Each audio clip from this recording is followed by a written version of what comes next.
Hello, स्वागत है दोस्तों आपका भास्कर क्लासेज में। दोस्तों, हम बात करेंगे आज बहुत इम्पोर्टेंट टॉपिक और सबसे छोटा टॉपिक बायोलॉजी का, सेल के बारे में। देखो, सेल से बहुत सारे क्वेश्चंस कॉम्पिटिटिव एग्जाम में बनते हैं, हर एक डिफरेंट डिफरेंट कॉम्पिटिटिव एग्जाम्स के अंदर। हमने स्टार्ट कर रखे हैं बड़े बड़े टॉपिक से स्टार्टिंग। देखो, अपना सब्जेक्ट जो चलता है बायोलॉजी के अंदर भी, वैसे मेनली आप कॉम्पिटिटिव एग्जाम्स में पढ़ते हैं, लेकिन एक स्पेसिफिक जब आप एकेडमिक्स की प्रिपरेशन आप कर रहे हैं, एकेडमिक्स में जा रहे हैं, यानी ग्रेजुएशन आप बीएससी एमएससी कर रहे हैं, तो बीएससी के अंदर वहाँ पे 11 12 के अंदर, इसके अलावा छोटी क्लासों के अंदर भी सर उसे बेसिक से हम पढ़ते आ रहे हैं सेल के बारे में। लेकिन यहाँ से क्वेश्चन जो है वो अच्छे अच्छे आते हैं यहाँ पे सेल से। तो आज जितने भी प्रकार के यहाँ पे क्वेश्चन बनते हैं सेल से, उनके बारे में सारे कवर अप मैं करवाने की कोशिश करूंगा। देखो, सेल जो होती है आपकी बॉडी की सबसे स्मॉलेस्ट क्या होती है, यूनिट होती है। स्मॉलेस्ट यूनिट होती है आपकी बॉडी की सेल, ठीक है। और ये जो सेल हैं, इनके मैं नंबर्स की बात करूं कि कितने इनकी संख्या पाई जाती है हमारी बॉडी के अंदर, तो देखिए इनकी जो संख्या है सेल की बॉडी के अंदर वो मिलियंस के अंदर होती है, यानी बहुत सारी संख्या के अंदर सेल्स पाई जाती है हमारी बॉडी के अंदर, और ये सेल आपस में मिलकर टिश्यू बनाती है। लेकिन अपन को आज जो टॉपिक है हमारा वो है स्पेसिफिक सेल के बारे में।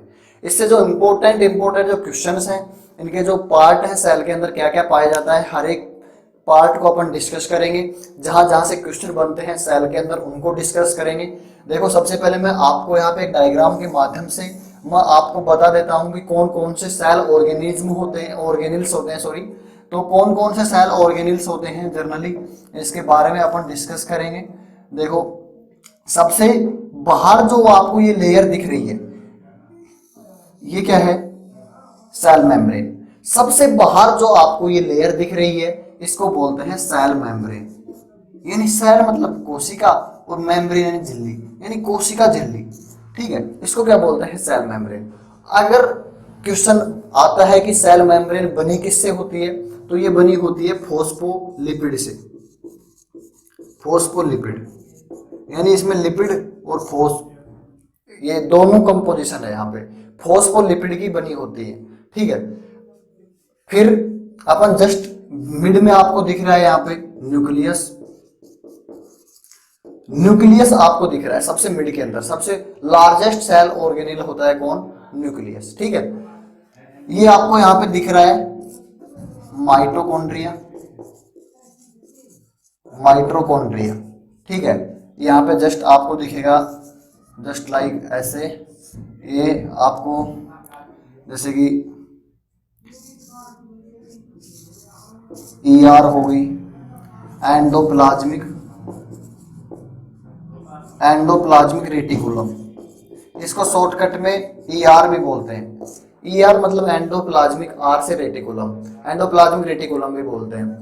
Golgi body, Golgi body, mitochondria हो गया, गोल्जी बॉडी हो गया, न्यूक्लियस। अब इसके देखो जो क्वेश्चंस होते हैं वो इम्पोर्टेंट जो हैं उनको अपन पहले डिस्कस करते हैं। लाइसोसोम प्रेजेंट कर देता हूं मैं यहाँ पे, और न्यूक्लियस के अंदर भी क्या पाया जाता है, एक और न्यूक्लियोलस, न्यूक्लियोलस पाया जाता है। अब देखो, ये आपको जनरल फॉर्मेट है सेल का।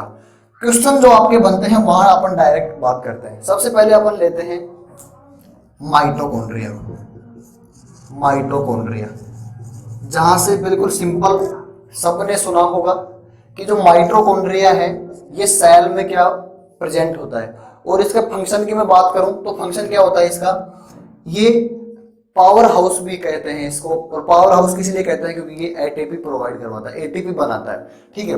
तो अपनी जो एक प्रकार से मैं कहूँ जो भी रिएक्शंस होती हैं आपकी बॉडी के अंदर, तो उन रिएक्शंस के लिए जो एनर्जी रिक्वायर होती है एटीपी के रूप में, उसको कौन बनाता है, माइटोकॉन्ड्रिया। तो इसलिए इसको क्या बोलते हैं, power house of cell, power house of cell.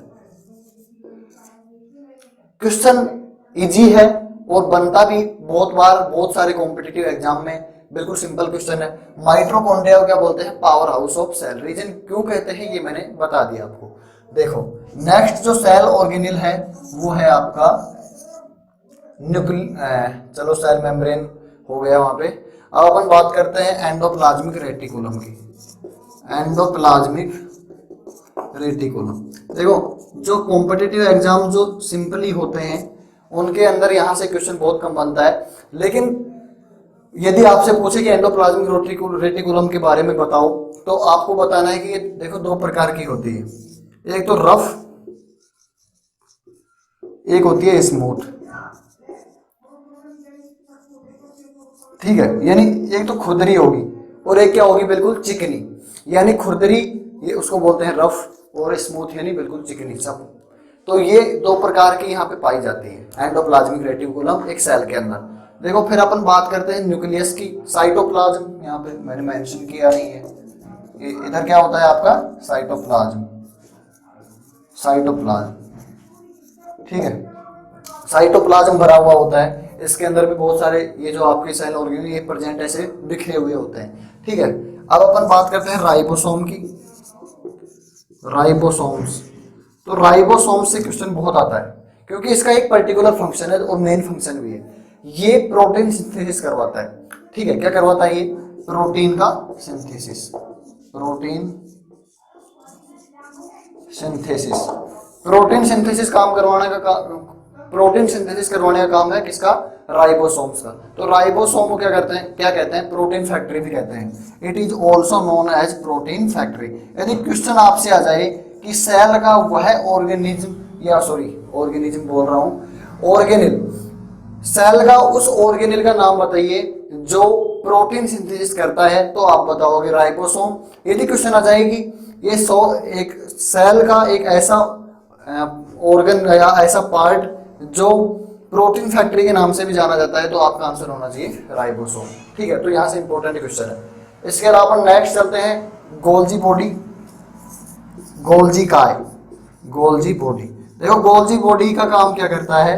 ये इसके अंदर स्टोरेज साइट होती है। ठीक है, क्या होती है इसके अंदर? स्टोरेज साइट, यानी इकट्ठा करने की थोड़ी सी मेमोरीज की कैपेसिटी बोल सकते हो आप। स्टोरेज कैपेसिटी, स्टोरेज साइट होती है गोल्जी बॉडी के अंदर। ठीक है, एक जो मोस्ट क्वेश्चन जो है, मेन क्वेश्चन जो बार बार आता है और इम्पोर्टेंट भी है काफी कॉम्पिटिटिव एग्जाम्स के लिए, लाइसोसोम। इसको क्या बोलते हैं? Suicidal bag. Suicidal, suicidal bag. Suicidal bag क्यों बोलते हैं? क्योंकि इसके अंदर लाइटिक एंजाइम पाए जाते हैं। लाइटिक एंजाइम का मतलब क्या है? यानी तोड़ने वाले।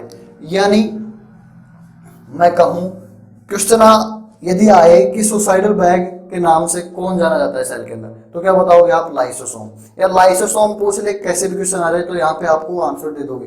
लेकिन रीजन में बताऊं कि इसको सुसाइडल बैग क्यों कहते हैं, तो इसके अंदर क्या पाए जाते हैं दोस्तों? कुछ लाइटिक एंजाइम्स। लाइटिक एंजाइम का मतलब क्या हो गया?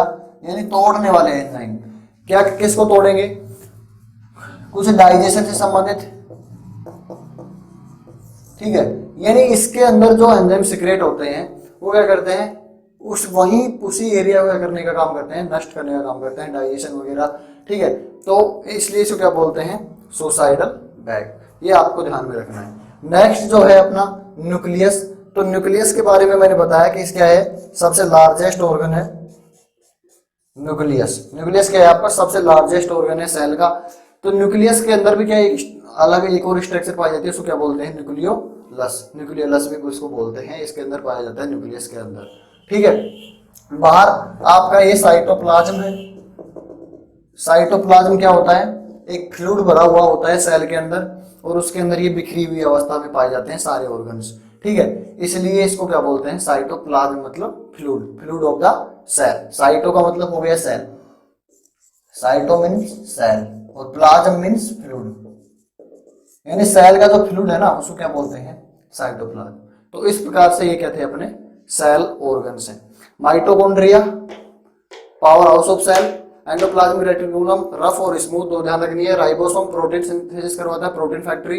गोल्जी बॉडी स्टोरेज साइट होती है। लाइसोसोम को सुसाइडल बैग बोलते हैं क्योंकि इसके अंदर कुछ लाइटिक एंजाइम्स होते हैं जो रिमूव, एक प्रकार से लाइटिक का काम करते हैं, तोड़ने का काम करते हैं। फिर न्यूक्लियस, न्यूक्लियस जो है वो सबसे बड़ा पार्ट होता है, सबसे बड़ा भाग होता है किसका, सेल का। और न्यूक्लियस के अंदर भी क्या पाया जाता है, न्यूक्लियोलस पाया जाता है। तो जो सम इम्पोर्टेंट क्वेश्चंस जो है वो यही से बनते हैं ज्यादातर, मोस्टली लाइसोसोम से, माइटोकॉन्ड्रिया से। ठीक है, तो ये आपको एक फॉर्मेट आपको ध्यान रखना है कि ये जो पार्ट हैं ये होते हैं सेल के अंदर, और ये किस दूसरे नाम से जाने जाते हैं, या वन वर्ड में क्वेश्चन आता है तो एक स्पेसिफिक आपको टर्म दे देता है, जैसे कि सुसाइडल बैग दे दिया, यानी ए फिनोमेना, यानी कैसे भी दे सकता है क्वेश्चन, तो आपको कंफ्यूज नहीं होना है वहां पे। सुसाइडल बैग लाइसोसोम को बोलते हैं, प्रोटीन फैक्ट्री माइटोकॉन्ड्रिया को बोलते हैं। स्मॉलेस्ट यूनिट होती है सेल हमारी बॉडी की। अच्छा, यहाँ पे एक चीज मैं मिस कर गया, यहाँ पे इसकी खोज रॉबर्ट हुक ने की थी। रॉबर्ट हुक, डिस्कवरी की बात करूं, यानी खोज किसने की थी सेल की, तो की थी रॉबर्ट हुक ने। और आपको सन भी ध्यान में रखना है, 1665 में रॉबर्ट हुक नामक वैज्ञानिक ने सेल की खोज की थी। ठीक है, और यदि न्यूक्लियस की कोई पूछे कि न्यूक्लियस की खोज किसने की थी, तो आपको याद रखना है रॉबर्ट ब्राउन ने। रॉबर्ट ब्राउन ने खोज की थी न्यूक्लियस की, और रॉबर्ट हुक ने की थी सेल की 1665 के अंदर। तो ये आपके थे, लेकिन मैं इनको दोबारा से रिकॉल करवाना चाहूंगा। देखो, खोज सेल जो होती है बॉडी की सबसे छोटी इकाई होती है। यदि आपसे पूछे कि कितनी पाई जाती है हमारी एक बॉडी के अंदर, तो काफी मिलियंस नंबर्स में पाई जाती है। ठीक है, रॉबर्ट हुक ने खोज की 1665 के अंदर, और रॉबर्ट ब्राउन ने खोज की न्यूक्लियस की सेल के अंदर। ठीक है, ये वन टर्म क्वेश्चन से अपने क्लियर कर लिए हैं। अब अपन एक दिन टिश्यू और पढ़ेंगे, क्योंकि वैसे अपना दूसरा एंगल से उधर दूसरी साइड से चल रहे हैं अपने टॉपिक्स बड़े बड़े। डाइजेस्टिव सिस्टम अपन ने क्लियर किया, एंडोक्राइन सिस्टम क्लियर किया, और अब हाल ही में अपना चल रहा है नर्वस सिस्टम। तो यहाँ पे एक छोटा टॉपिक रह गया था, यहाँ से स्टार्ट नहीं किया, डायरेक्ट डाइजेस्टिव सिस्टम से स्टार्ट किया था, लेकिन कोई दिक्कत नहीं है। अब अपन एक दिन टिश्यू से आने वाले जो क्वेश्चन है, इंपॉर्टेंट क्वेश्चन, उनको डिस्कस कर लेंगे। एक छोटा वीडियो बनेगा, उसमें क्लियर कर लेंगे। फिर अपना कंटिन्यू रहेगा ह्यूमन एनाटॉमी एंड फिजियोलॉजी के बारे में। तो thank you so much guys. यदि आपको वीडियो पसंद आए तो चैनल को सब्सक्राइब करें, लाइक करें और शेयर जरूर करें। Thank you so much guys.